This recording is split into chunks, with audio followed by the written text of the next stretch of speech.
Hello everyone, welcome to Fiji talks. और आज के इस सेशन में हम लोग बात करने वाले हैं potential energy of the electric dipole placed in a uniform electric field. That is कि एक यूनिफॉर्म इलेक्ट्रिक फील्ड में इलेक्ट्रिक डाइपोल को रख दिया जाए तो उसकी पोटेंशियल एनर्जी कितनी होती है, ये हम लोग आज फाइंड आउट करेंगे। तो चलिए शुरू करते हैं। सबसे पहले हम सपोज करेंगे एक इलेक्ट्रिक डाइपोल, और उस इलेक्ट्रिक डाइपोल को हम एक यूनिफॉर्म इलेक्ट्रिक फील्ड में प्लेस करेंगे। तो मान लेते हैं कि ये यूनिफॉर्म इलेक्ट्रिक फील्ड है, और इस यूनिफॉर्म इलेक्ट्रिक फील्ड रीजन के अंदर एक डाइपोल हमने प्लेस कर दिया। ये एक इलेक्ट्रिक डाइपोल है जिसका पॉजिटिव चार्ज और नेगेटिव चार्ज ये है। इस इलेक्ट्रिक डाइपोल की डायरेक्शन, डाइपोल मोमेंट की डायरेक्शन P माइनस चार्ज से प्लस चार्ज की तरफ है। ये electric dipole external electric field के साथ मान लेते हैं कि ये थीटा एंगल बनाते हुए प्लेस्ड है। So now first of all we have supposed electric field, and in this electric field we have placed an electric dipole which is making an angle theta with the external electric field. अब जैसे ही हम इस electric dipole को external electric field में रख देंगे तो होगा क्या कि इलेक्ट्रिक फील्ड इस पॉजिटिव चार्ज और निगेटिव चार्ज पर फोर्स लगाएगा, और पॉजिटिव चार्ज पर फोर्स लगाने की वजह से यह चार्ज पर इस तरफ F फोर्स लगेगा, और इस F की value is equal two plus QE के बराबर होगी। और इतना ही फोर्स इस चार्ज पर लगेगा, यानी कि जैसे ही हमने इस इलेक्ट्रिक डाइपोल को इलेक्ट्रिक फील्ड में रखा, इलेक्ट्रिक फील्ड ने इन दोनों चार्जेस पर फोर्स लगाना चालू कर दिया, और जो फोर्स की वैल्यू है F वो इस तरफ है, और ये फोर्स है minus Q into E। This is the force acting on the minus charge, and this is the force acting on the plus charge. Both forces which is acting on the positive and negative charges are same and equal. ये दोनों जो force है, ये दोनों force जो है equal है, लेकिन इक्वल होने के साथ ही साथ इनकी जो डायरेक्शन है वो एक दूसरे के अपोजिट है। दैट मीन्स कि अगर ये एक डाइपोल है तो इस डाइपोल पर ये जो पॉजिटिव चार्ज है, पॉजिटिव चार्ज पर इस तरफ फोर्स लग रहा है इस डायरेक्शन में, और निगेटिव चार्ज पर इस डायरेक्शन में फोर्स लग रहा है। लेकिन इन दोनों फोर्स की जो वैल्यू है, जो मैग्नीट्यूड है, वो सेम है। सेम होने की वजह से इन दोनों का नेट फोर्स अगर निकाला जाए तो डाइपोल पर लगने वाला नेट फोर्स तो जीरो है, लेकिन इन दोनों अपोजिट एंड इक्वल फोर्सेस की वजह से एक कपल बन रहा है, कपल ऑफ फोर्स बन रहा है, और इस कपल ऑफ फोर्स की वजह से ये डाइपोल घूमने की कोशिश करेगा। ये कपल ऑफ फोर्स एक टॉर्क बनाएंगे, यानी कि these equal and opposite forces, equal and opposite forces, these equal and opposite forces makes a couple of force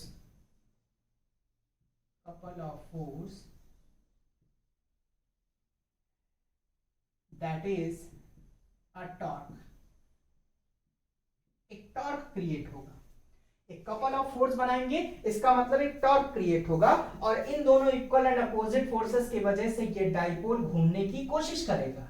ये वाला चार्ज हमारा इस तरफ और ये वाला चार्ज हमारा इस तरफ आने की कोशिश करेगा, यानी कि ये दोनों फोर्स जो हैं ये फोर्स ऑफ कपल बनाएंगे, और ये फोर्स ऑफ कपल एक टॉर्क को क्रिएट करेंगे, और टॉर्क इसको घुमाने की कोशिश करेगा। तो कितना टॉर्क लगेगा इस डाइपोल पर?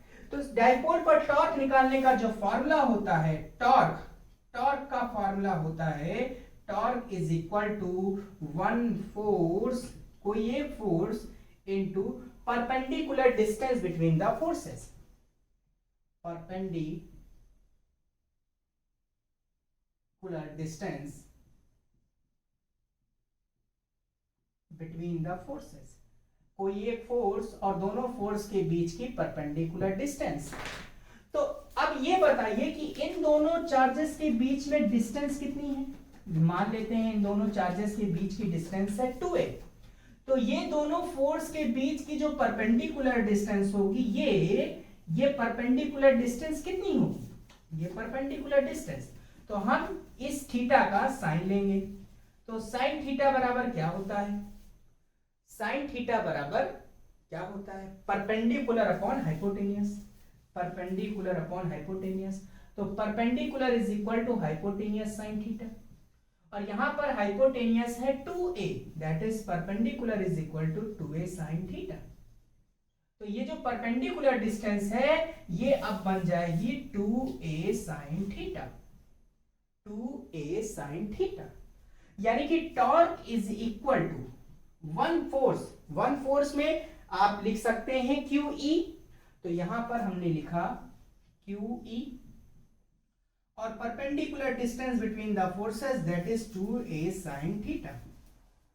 तो टॉर्क हमें मिलेगा 2AQE sin थीटा, यानी कि टॉर्क की वैल्यू आ गई PE sin थीटा। ये जो टॉर्क है, ये टॉर्क इस डाइपोल पर लग रहा है जो कि इस डाइपोल को घुमाने की कोशिश कर रहा है। अब अगर हम इस डाइपोल को थोड़ा से घुमा दें, मान लेते हैं कि हमने डाइपोल को रोटेट किया, और कितना रोटेट किया, कितना एंगल रोटेट किया, d थीटा एंगल हमने रोटेट किया। तो अगर हम d थीटा एंगल रोटेट करेंगे तो इस टॉर्क की अगेंस्ट हमें कितना वर्क डन करना पड़ेगा। तो हमने लिखा कि work done in rotating the dipole,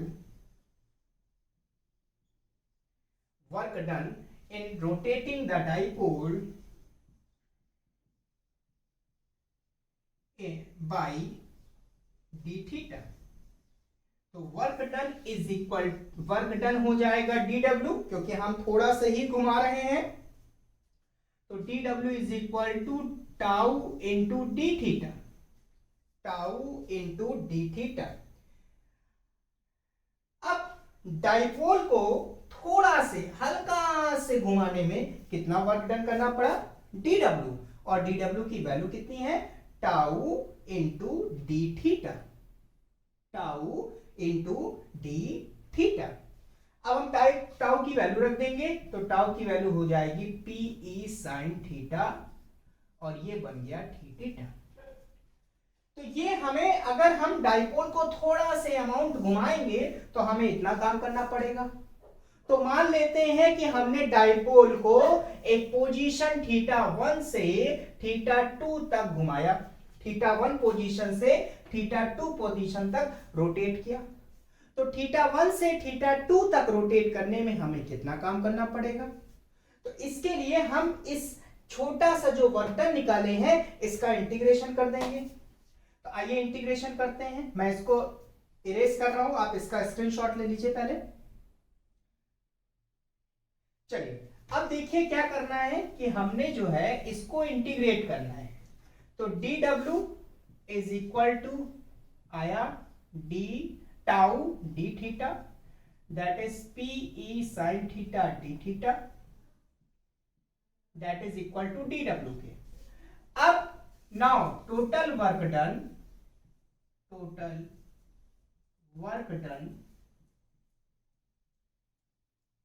in rotating the dipole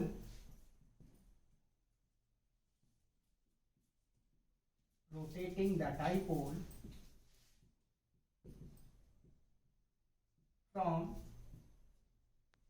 θ1 to θ2, θ1 से θ2 तक रोटेट करने में वर्क डन करना पड़ेगा W, and W means integration dW, that means integration θ1 से लेके θ2 तक PE sine theta d theta, PE sine theta d theta.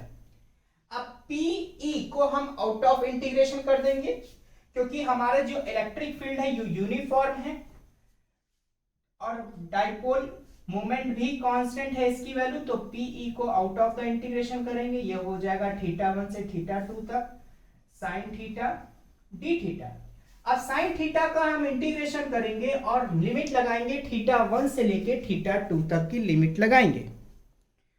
तो देखिए इसको हमने कर दिया W is equal to PE और इंटीग्रेशन करेंगे तो माइनस कॉस थीटा आ जाएगा, थीटा 1 से लेके थीटा 2 तक।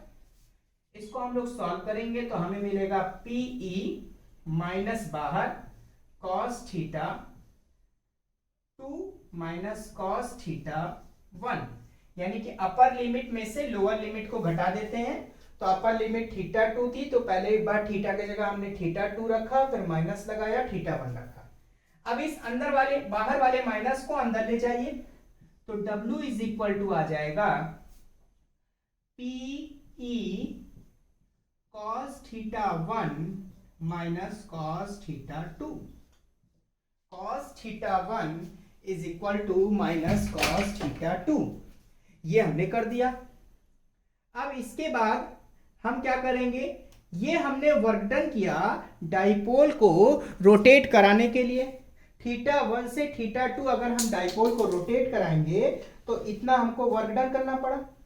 अब ये हमारा वर्क डन का फार्मूला आ गया, ये हमारा वर्क डन का फार्मूला आ गया। अब मान लेते हैं कि थीटा 1 की वैल्यू 90 डिग्री है और थीटा 2 की वैल्यू हमने थीटा मान ली। तो चलिए इसको हम इरेज कर रहे हैं। तो देखिए अब अगर हम थीटा 1 को सपोज कर लेते हैं, if theta 1 is equal to 90 degree and theta 2 is equal to theta, then W is equal to PE cos 90 degree minus cos theta. cos 90 की वैल्यू 0 हो गई तो ये हो जाएगा minus cos theta, that is equal to W के, that is equal to minus PE cos theta. तो हमारा जो वर्क डन का फार्मूला आ गया ये आया माइनस PE cos थीटा। ये जो हमने रोटेट कराने में वर्क डन किया है, यही वर्क डन इस डाइपोल के अंदर पोटेंशियल एनर्जी के रूप में स्टोर हो जाता है, यानी कि this work done is stored as a potential energy. ये जो वर्क डन है ये पोटेंशियल एनर्जी के रूप में एज अ पोटेंशियल एनर्जी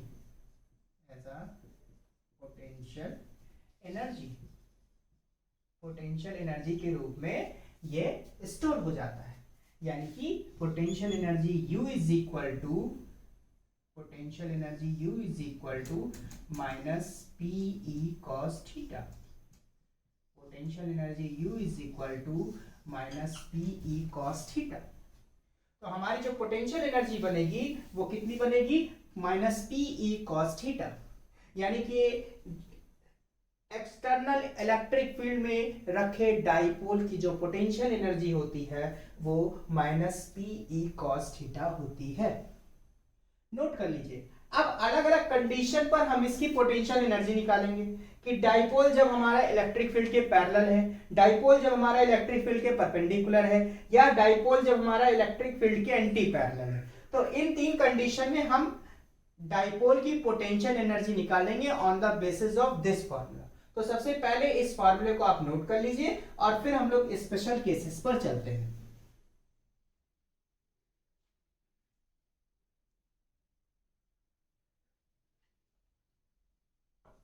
तो चलिए अब हेडिंग डालिए स्पेशल केसेस। स्पेशल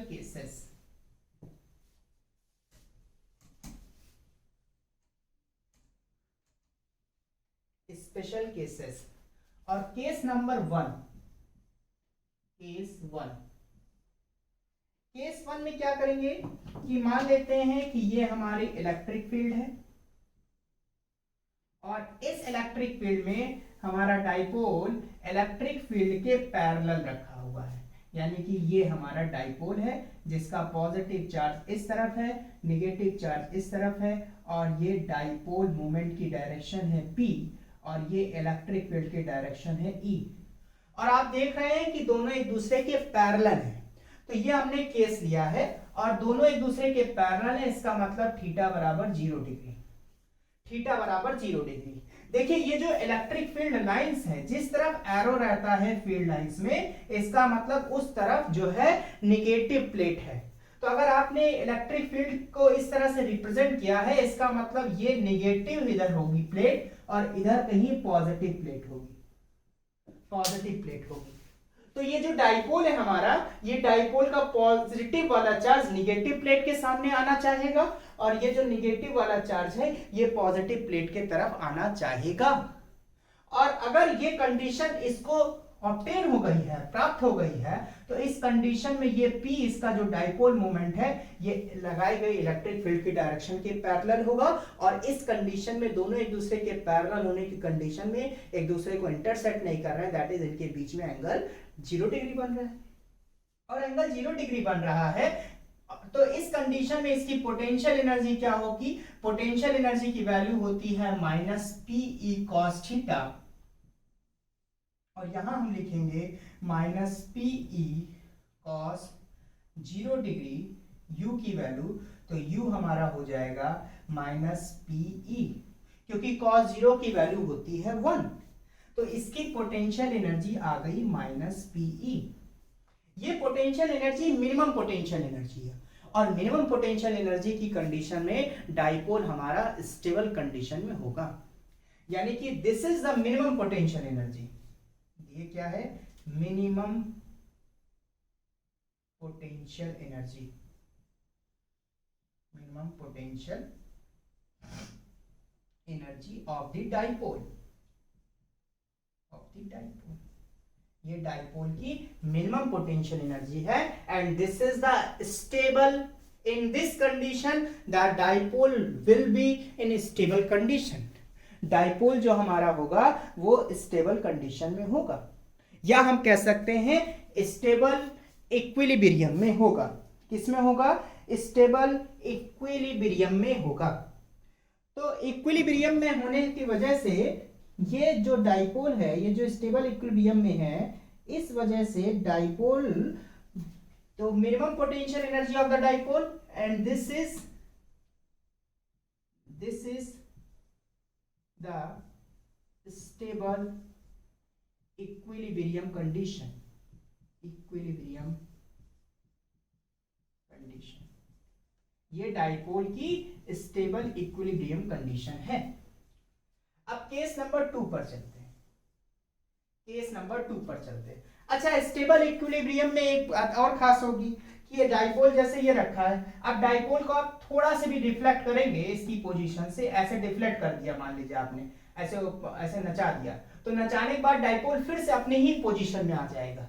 डाइपोल जो है अपनी पोजीशन में, ऐसे आप अगर इसको रोटेट करा भी देंगे, छोड़ देंगे, तो ऐसे आ जाएगा, फिर से अपनी पोजीशन में आ जाएगा। तो इसको बोलते हैं स्टेबल इक्विलिब्रियम की कंडीशन। केस नंबर 2,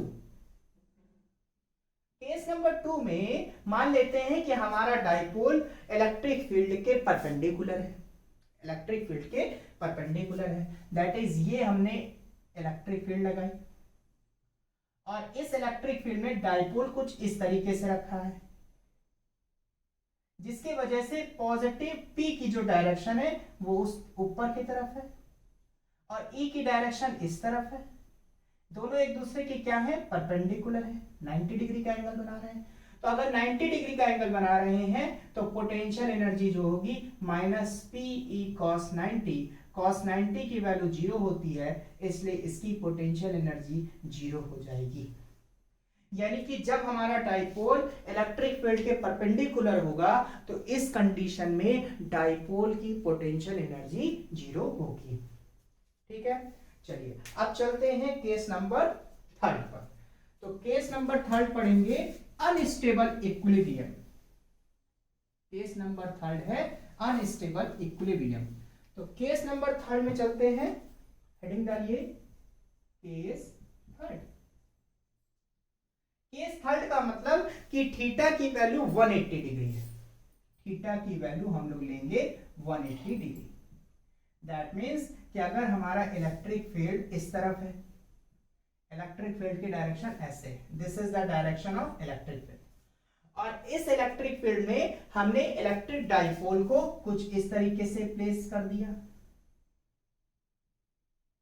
जिसकी वजह से इसके डाइपोल मोमेंट की डायरेक्शन लेफ्ट हैंड साइड और लगाए गए इलेक्ट्रिक फील्ड की डायरेक्शन राइट हैंड साइड है। दोनों एक दूसरे के एंटी पैरेलल है। दैट इज यहां पर अगर हम निगेटिव प्लेट कहें और यहां हम पॉजिटिव प्लेट कहें, तो पॉजिटिव वाला पॉजिटिव के सामने आ गया और निगेटिव वाला निगेटिव के सामने आ गया। इसका मतलब कि निगेटिव निगेटिव के बीच में फोर्स ऑफ रिपल्सन लगेगा और फोर्स ऑफ रिपल्सन की वजह से ये डाइपोल हमारा रोटेट करके स्टेबल इक्विलिब्रियम में जाने की कोशिश करेगा। तो इस कंडीशन में जब हमारा डाइपोल लगाए गए इलेक्ट्रिक फील्ड के एंटी पैरेलल हो, तो इस कंडीशन में इसकी पोटेंशियल एनर्जी बनेगी माइनस पीई कॉस 180 डिग्री, और कॉस 180 वैल्यू होती है -1, तो ये हो जाएगा माइनस पीई और -1 ये हो गया u की वैल्यू और u बराबर हो जाएगा पीई। यानी कि ये बन गया डाइपोल की, ये है डाइपोल की मैक्सिमम पोटेंशियल एनर्जी, यानी कि maximum potential energy, maximum potential energy dipole की मैक्सिमम पोटेंशियल एनर्जी है। और मैक्सिमम पोटेंशियल एनर्जी होने की वजह से ये डाइपोल हमारा अनस्टेबल इक्विलिब्रियम में होगा, यानी कि this is the unstable equilibrium position. ये क्या है? डाइपोल की अनस्टेबल इक्विलिब्रियम पोजीशन है। This is unstable equilibrium position. बात क्लियर हो गई?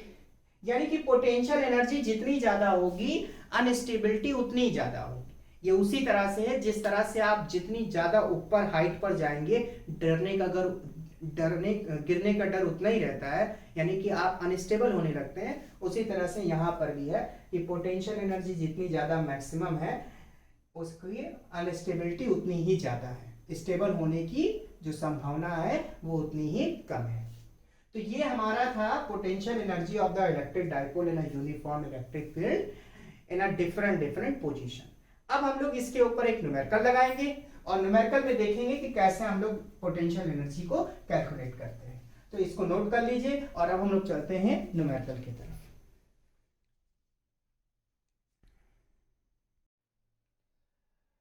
तो हमारा सवाल है, an electric dipole of length 4 centimetre when placed with its axis making an angle 60 degree with a uniform electric field experiences a torque of 4√3 newton metre.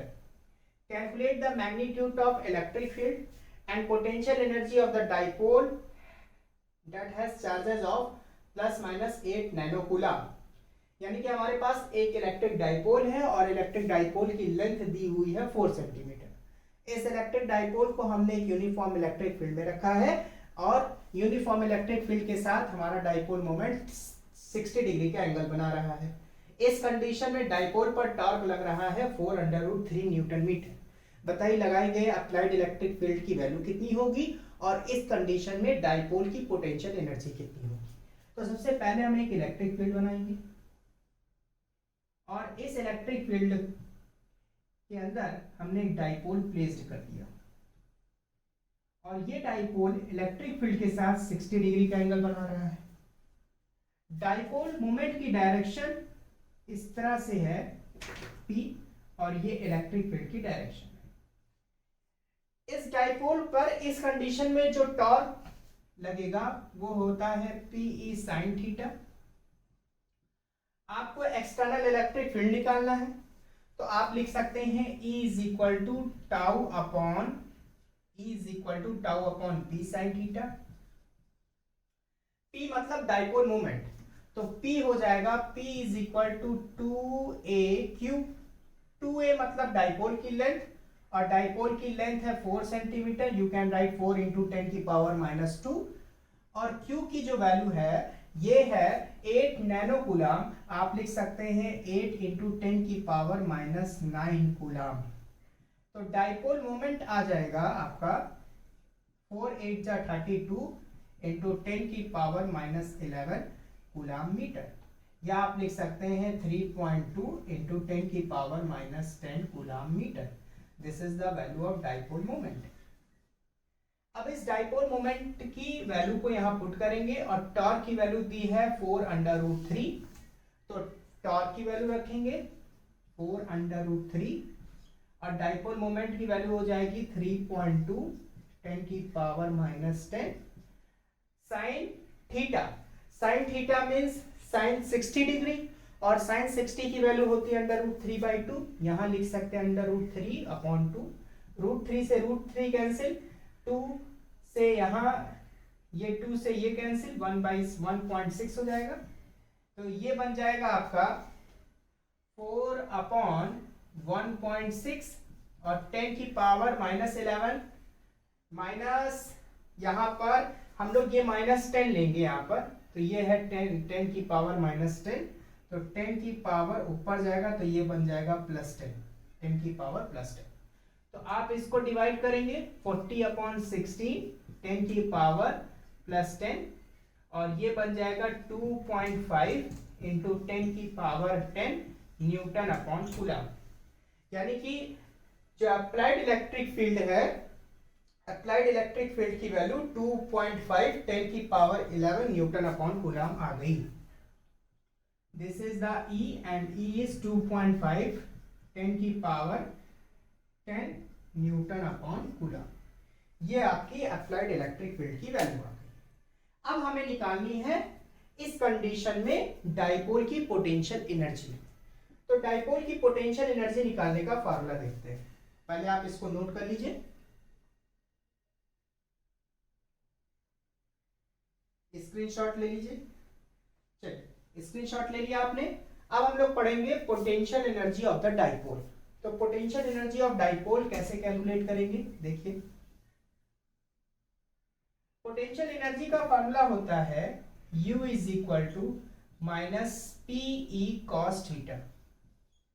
तो हम यहाँ पे लिखेंगे माइनस, P की वैल्यू दिया है 3.2 10 की पावर -10, 3.2 10 की पावर -10 और E की वैल्यू दिया है 2. E की वैल्यू अभी हम लोगों ने निकाली ना, कितनी निकाली है 2.5 10 की पावर 10। तो यहाँ पे लिखिए 2.5 10 की पावर 10। अच्छा cos theta means cos 60 degree, तो cos 60 डिग्री यहाँ लिखेंगे, ठीक है। cos 60 डिग्री की वैल्यू कितनी होती है 1/2, तो यहाँ पर हम लोग लिखेंगे इस cos 60 की जगह 1/2। अब सुनिए, अब क्या करना है, इसको सॉल्व करने के लिए इस तरह से करिए, -3.2 2.5/2 इंटू 10 की पावर -10 और +10, मतलब 10 की पावर को सॉल्व कर लीजिए और जो न्यूमेरिकल वैल्यू उसको मतलब उसको सॉल्व कर लीजिए और 10 की पावर को एक तरफ सॉल्व कर लीजिए। तो 10 की पावर -10 + 10 0 हो जाएगा, 10 की पावर 0 का मतलब 1 आ गया। अब देखिए यहाँ पर 2 1 जा 2 और ये हो जाएगा 1.6। अब 1.6 को 2.5 से मल्टीप्लाई करिए, तो कैसे करेंगे, 25 और 1 6 कितना आ जाएगा, 6 5 जा 30 का 0 कैरी लगा 3, 6 2 जा 12 और 3 15 हो जाएगा, 1 5 जा 5 और 1 2 जा 2 ये हो जाएगा, 0 5 5 10 का 0 कैरी लगा 4 0 0, यानी कि आपकी पोटेंशियल एनर्जी आ गई 4 जूल। यानी कि इस डाइपोल की पोटेंशियल एनर्जी कितनी है 4 जूल है। समझ गए बात को। तो चलिए हम लोगों ने आज ये सीखा कि एक्सटर्नल इलेक्ट्रिक फील्ड में अगर डाइपोल को रख दिया जाए तो उस डाइपोल की पोटेंशियल एनर्जी कितनी होगी, और पोटेंशियल एनर्जी होती है U is equal to -PE cos theta, और हम लोगों ने इसके ऊपर क्वेश्चन लगाया। तो ये रहा आज का लेक्चर। अब नेक्स्ट लेक्चर में हम लोग शुरुआत करेंगे एक नए टॉपिक की। तब तक के लिए thank you so much and best of luck.